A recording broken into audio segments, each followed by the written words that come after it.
Welcome back to Rise and Shine, the Ability Connection Colorado podcast. My name is Jared, and today, may I be so presumptuous to say that we have gifts? I mean, our guests are always gifts, luminaries of generosity and innovation on here with conversations that enlighten all of society.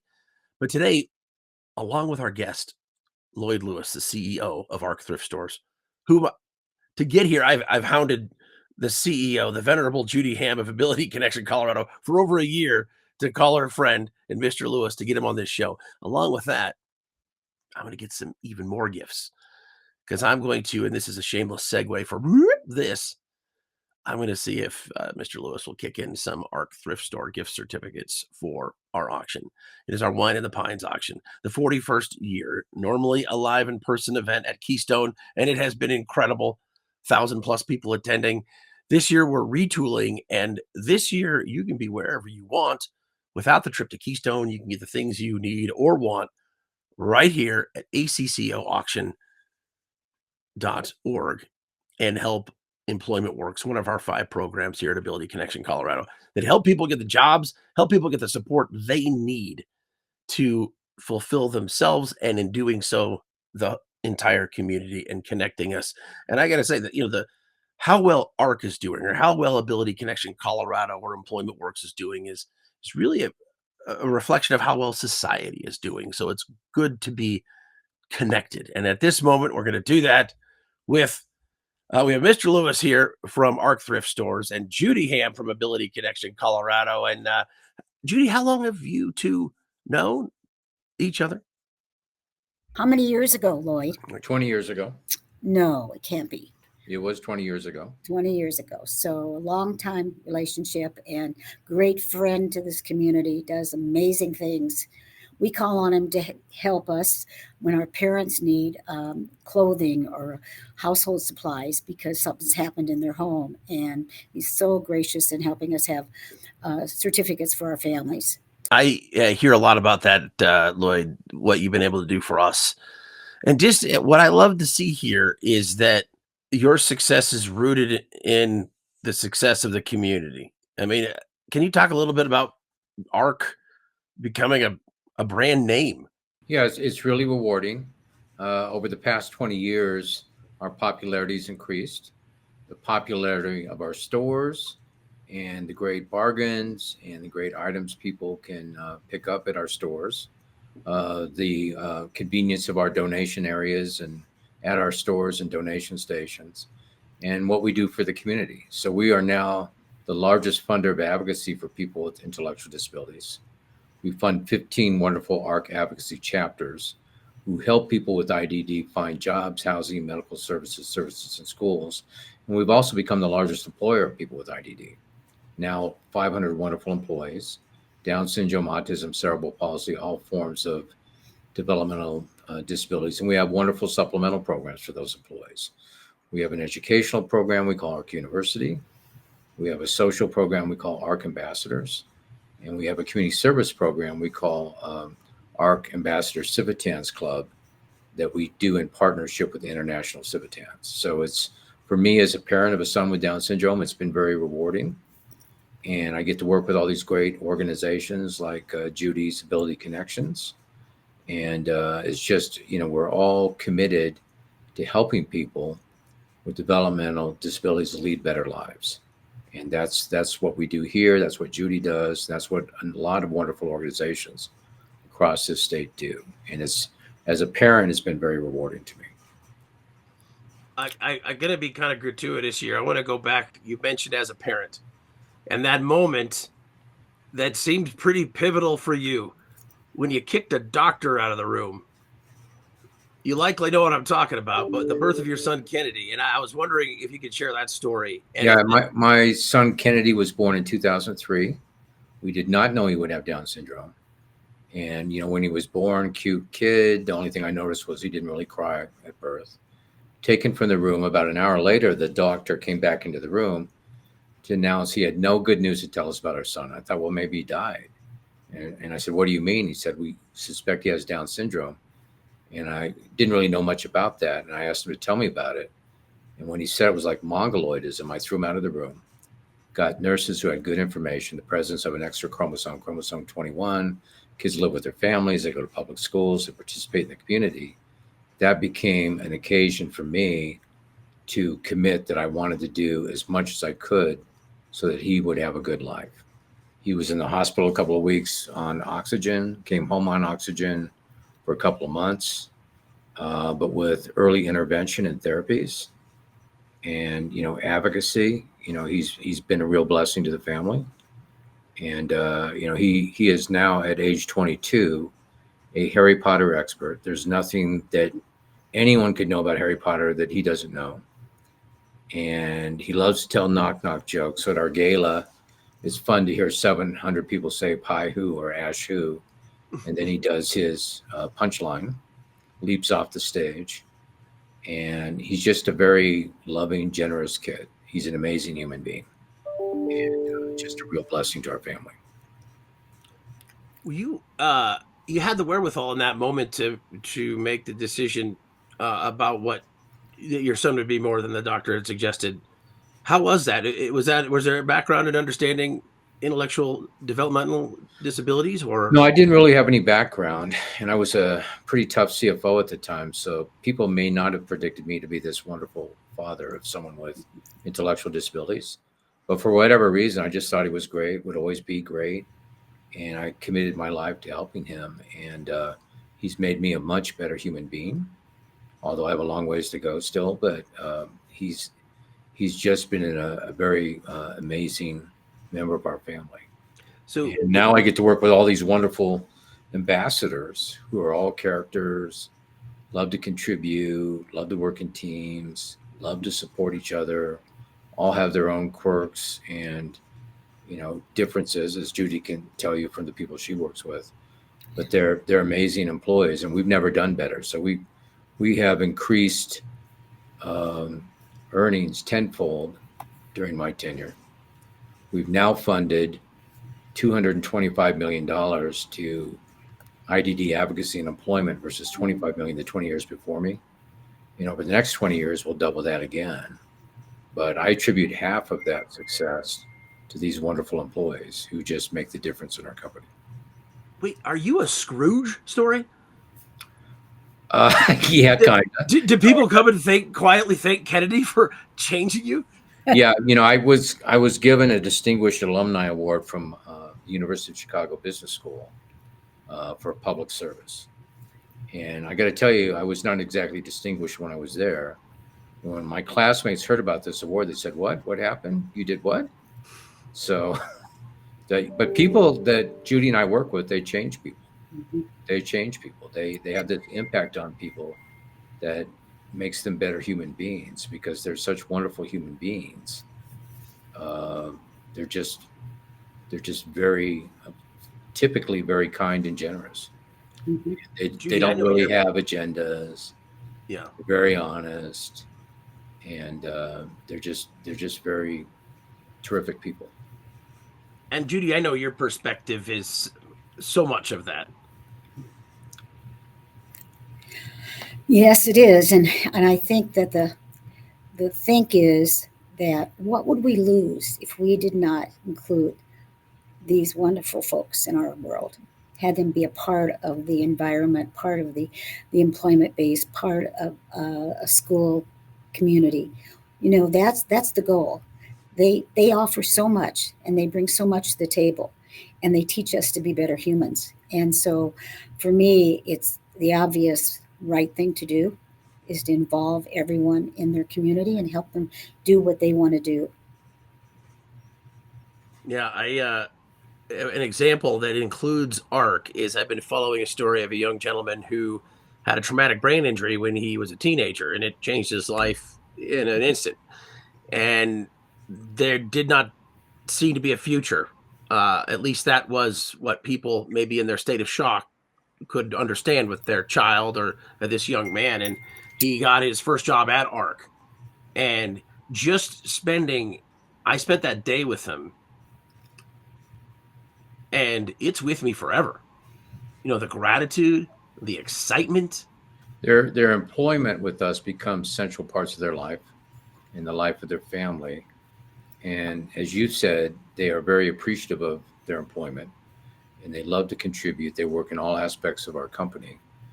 And, they just show their typical employees, that employment is a way to contribute and a way to be part of their community. Mhm. And, people like us are not always 100% appreciative of our work.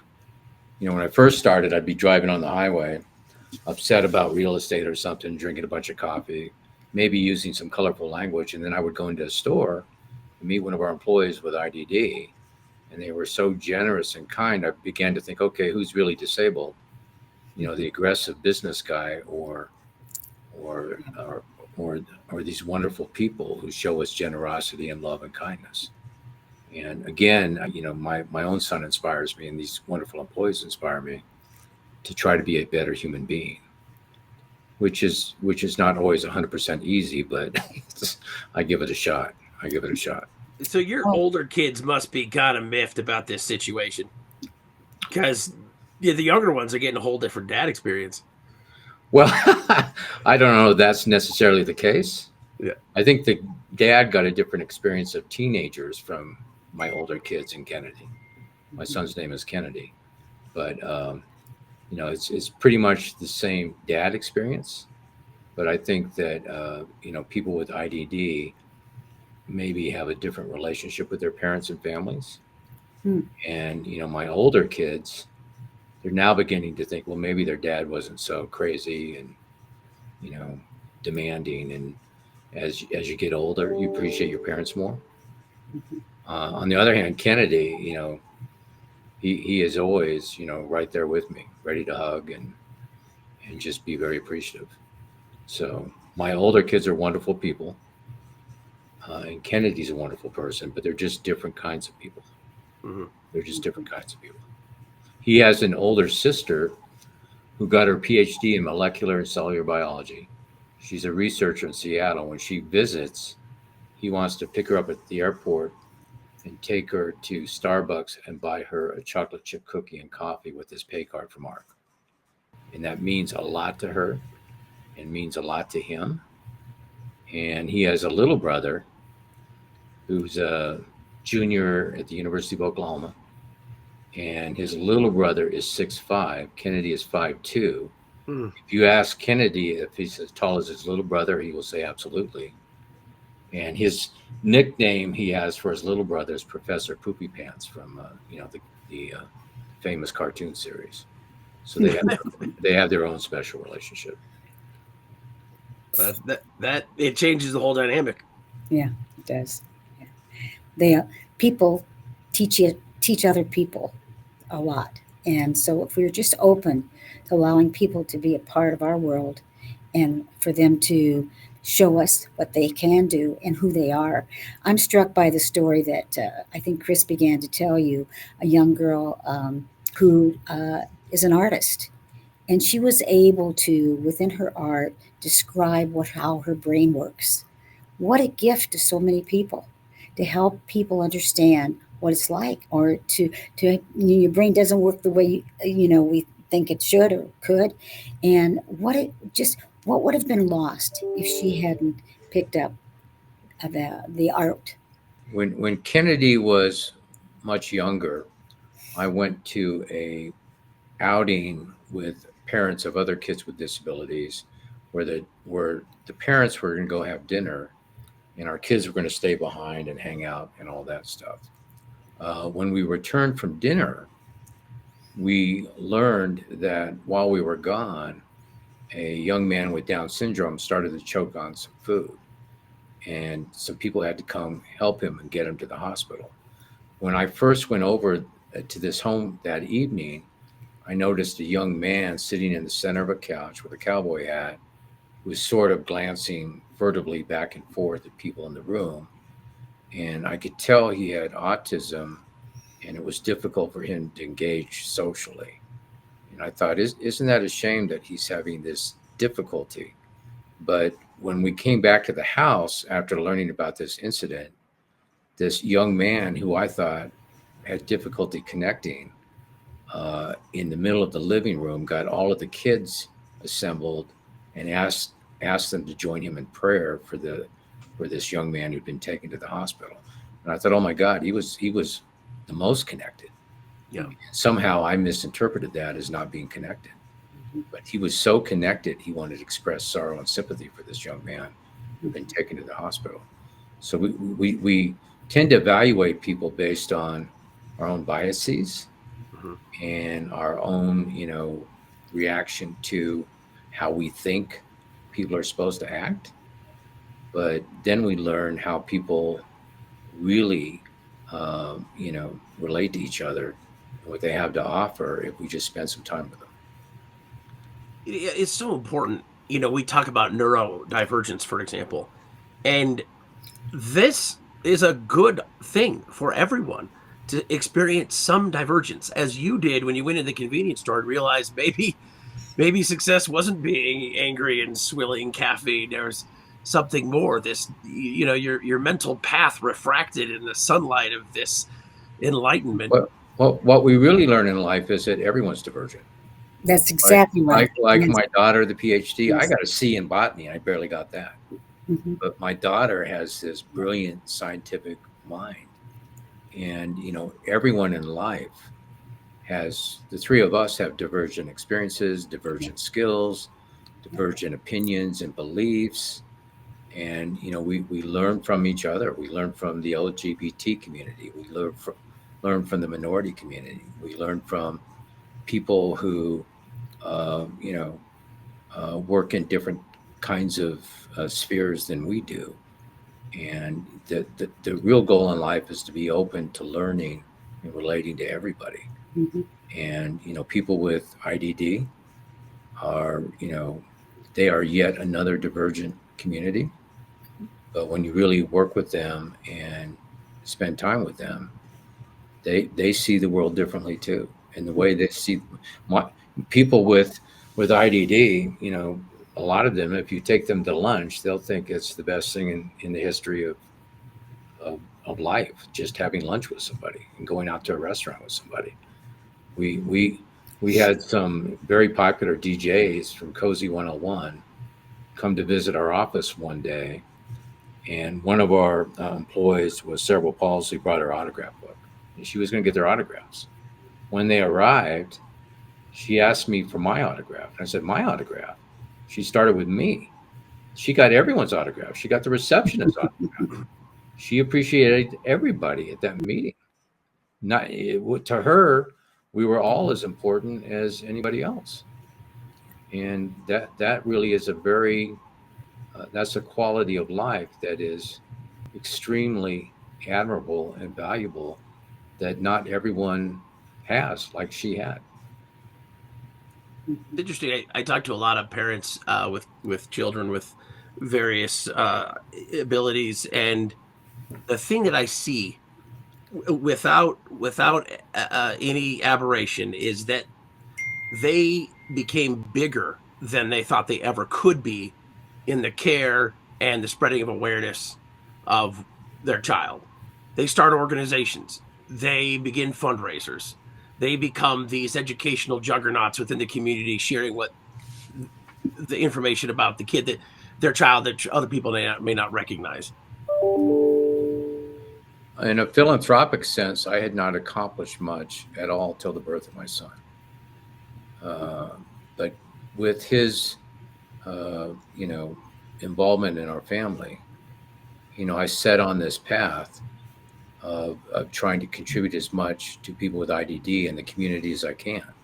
Initially with scientific research and the world's largest Down syndrome research institute was established by a friend of mine named for a neuroscientist I brought into the project with 32 million from our family. And then at ARC, as I mentioned, over 200 million in funding for the disability community. But we also distribute $1 million in vouchers to people in need every year. We've collected 4 million pounds of food for people in need. We do 3 to 5 relief efforts every week. We have a tremendous environmental impact on the community. We have recycled 1.5 billion pounds of donations during my tenure. So, what I've discovered in business is the more you give, the more you get back. we did all this stuff because it was the right thing to do. I did not realize it would have the impact it's had on our company. And I think there's a real learning in that I got from my son and people like my son. Tell me of this kind of ridiculous number, $4 billion in impact from, I think, 2005 to now is what ARCA is responsible for. And economic impact, yes. Yeah, we do it with a capstone class at University of Denver. And that is the direct and indirect impact of our sales, direct and indirect impact of our payroll, direct and indirect impact of our capital expenses, direct and indirect impact of our funding of charity. And, when anyone comes into our store, the impact of that purchase is multiplied tenfold in its impact on the overall economy.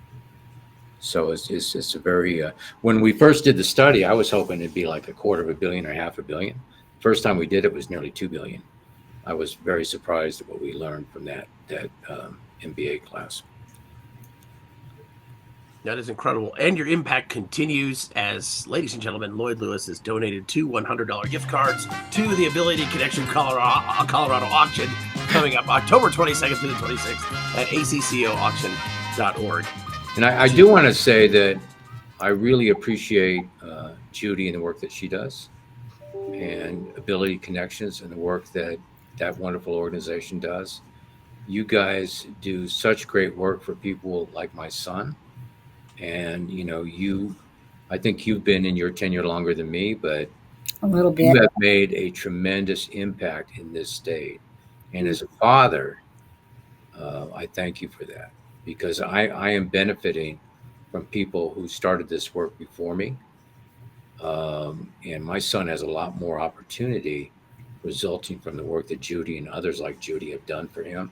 So I have to really give recognition to Judy and her work and your wonderful organization's work.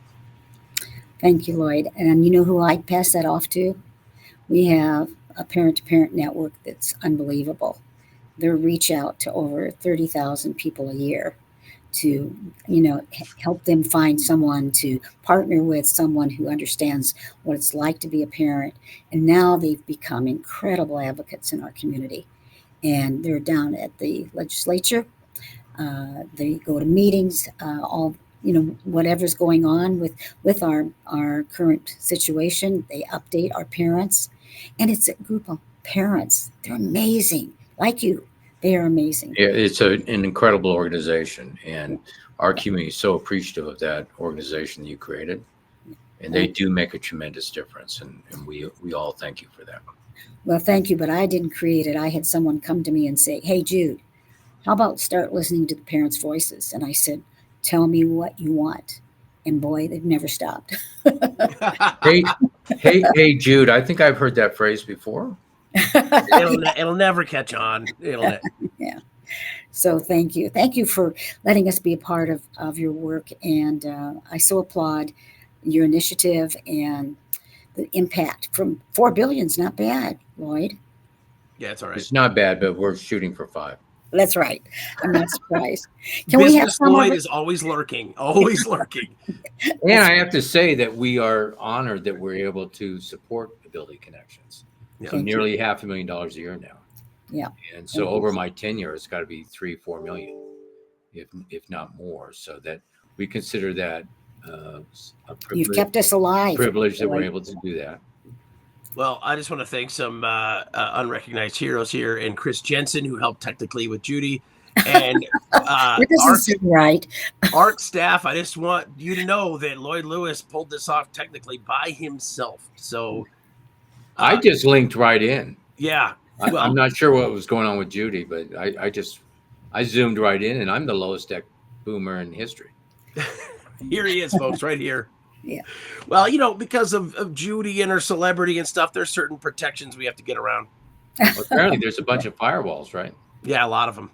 I have no Literally on fire. firewalls because I have no celebrities, so I just zoomed right in.